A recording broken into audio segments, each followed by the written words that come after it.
Thank you for inviting myself, my father, and my family to your revolution. The revolution is just beginning. Tuesday's the beginning, not the end of this. Several of your speakers have said this goes on. It does. This is the beginning. You've come together. You've found each other. This is the beginning. Keep the movement alive. Keep it going after Tuesday. I have some good news from out west. My dad has been traveling out west, and I was out in Montana last week. We have a chance of winning in Montana. Only 1,600 people get to vote, the precinct chairman, and they had about 300 or 400 empty spots, and guess who filled them? We have a chance in Alaska. We got second place in Nevada. Second place in Nevada. We think we have a chance in Maine. And you know, one of the places we have the highest polling, double-digit polling, Georgia.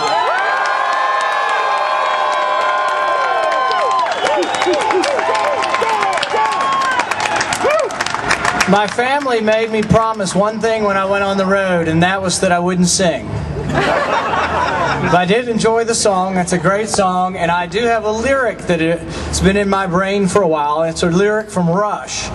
Glittering prizes and endless compromises shatter the illusion of integrity. When I think of the Republican Party and the Republican primary, I think of endless compromises, and I think of the biggest story of this primary season. The media doesn't get it. They're interested in who's winning which primary. The biggest story of this primary season is that the Republican Party is shrinking.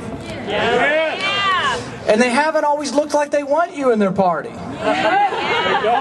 They better wake up, because we're bringing new people, young people, people with some other ideas, but we're also hearkening back to some of their own ideas. Their platform's not that bad if they would just abide by it. The Republican Party needs to wake up, find their roots, and also find the new people here today who could inject some power into their party again. In Iowa, 3 times more Democrats voted than Republican. In Nevada, it was the same way. South Carolina, the same way. More Democrats than Republicans are voting. The Republican Party is shrinking, and they need to wake up. That's right. Yes. The endless compromises. We now have 7 years of a Bush administration where we've added $3 trillion to the national debt. One of the reporters earlier asked, he says, are you attacking the Republican Party? Are you running against the Republican Party? No, we're running for what the Republican Party used to stand for. That's right. One of the speakers mentioned Barry Goldwater. Well, I had the pleasure when I was in New Hampshire of campaigning with his son, Barry Goldwater Jr., a few weeks ago. And he used to serve in Congress also, and served with my father in Congress. And he got on Fox News one day, and Fox had just excluded us from one of those debates, even though we'd beaten Giuliani 5 out of 6 times, beaten Thompson. We were still excluded. And so Barry Goldwater gets on stage, and he says, he's interviewing, it's a remote, so the woman's in another city, and he gets on there and he says, Fox ought to be ashamed for not having Ron Paul in the debates. And she looked at him and she said, did you come on our station just to bash Fox? And he kind of looked at her and he said, he thought about it a second and said, Fox ought to be ashamed for not having Ron Paul in the debate.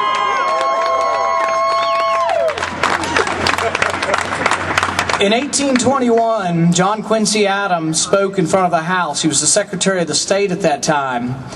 And he has a quote that I really take to heart and I think really sums up a lot of what we need to think about in our foreign policy. And he said, America does not go abroad in search of monsters to destroy. She's the well-wisher to the freedom and independence of all. She's the champion and vindicator only of her own.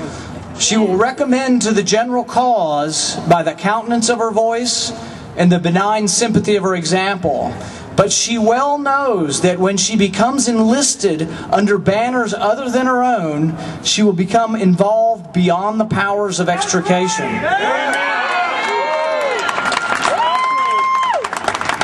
The maxims of her foreign policy would insensibly change from liberty to force.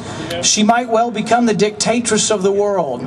She would no longer be the ruler of her own spirit. Here we are. We've drifted so far from our founding fathers and from our message that when my father stands up and says exactly what the founding fathers said about avoiding entangling alliances, they accuse him of being an isolationist. Isolationism is name-calling. Nobody wants to be an isolationist. It's much different than a policy of non-intervention. Just because you do not want to have an aggressive foreign policy that is searching out and seeking enemies and wars abroad doesn't mean that you want to build a wall around your country. Doesn't mean we don't want to engage with the world. My father makes a good point, and he turns this around on them and he says, you know what? 7 years of George Bush have made us diplomatically isolated. We no longer talk to the world. We no longer have any diplomacy. We go it our own way, and it usually means by war.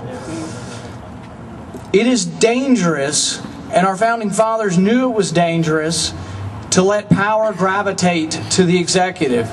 They feared very much a monarchy. They feared an imperial presidency. They set restrictions on the presidency because they wanted to avoid the endless wars of Europe that had gone on for centuries and centuries. When we set these limits, though, where we had set these limits, we now seem to ignore them. Not only did we go into Iraq without a formal declaration of war, George Bush now maintains that he can attack Iran with no further vote. No further vote of the people, no further vote of Congress. And here's how bad even the Democrats are. You'd think, are we supposed to have two parties so someone will oppose this?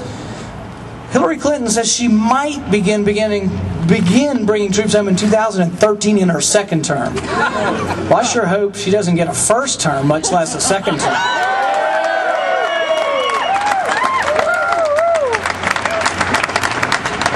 George Bush has maintained that his powers as commander-in-chief are virtually unlimited. And the Democrats, when they had a chance, there was legislation recently, they had proposed putting in the legislation at the very least saying that if you want to go to war with Iran, you have to come back and ask the Congress. Not even a formal declaration, but at least ask. But you know what? The Democrats wimped out and pulled it out because they're afraid of their own shadow.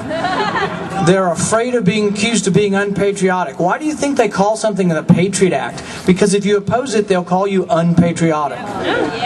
They've made people fearful of standing up for things that we have stood for, that our founding fathers stood for, and they want to make you feel unpatriotic because you believe in the rule of law. James Madison said that the Constitution supposes what history demonstrates, that the executive is the power most interested in war and most prone to it. The Constitution has, therefore, with studied care, vested that power in the legislature. That's right! The people! The idea of checks and balances in our Constitution was very important, and we don't have that anymore. We have a very, very weak Congress and a very, very strong presidency. Not just Bush, but Clinton also. One of the things that Clinton started that Bush has carried even farther are things called signing statements. When legislation is passed, they now add written statements, pages long, from their attorneys saying what they think the legislation is. They have now allowed the president to become the judge, jury, and the legislature all combined. Unconstitutional! This election's not just about Ron Paul. It's about limiting the powers of the presidency.